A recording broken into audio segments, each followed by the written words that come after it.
রাধা। রাধারানী কে? রাধা আর লক্ষ্মী এক নয়। লক্ষ্মী সমুদ্র মন্থন থেকে প্রকট হয়েছে, ধন ঐশ্বর্য আর বৈভবের দেবী, এবং শ্রীকৃষ্ণের পত্নী রুক্মিণীর অবতারে প্রকট হয়েছে যিনি। কিন্তু রাধা কোনো অবতার নয়, তিনি স্বয়ং পরম ব্রহ্ম, আধার নয় বরং পূর্ণ চেতনা। শ্রীকৃষ্ণ বলেন, রাধা আমার আরাধ্য আর আমি তার দাস।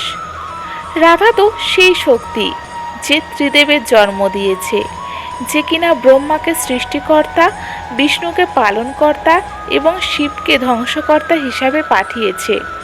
সেই রাধা যে কিনা কৃষ্ণকে কংসবধের শক্তি দিয়েছে, রামকে রাবণ বধের শক্তি দিয়েছে। গীতায় বলা বাক্যসিদ্ধি শ্রীকৃষ্ণ রাধার থেকেই পেয়েছে।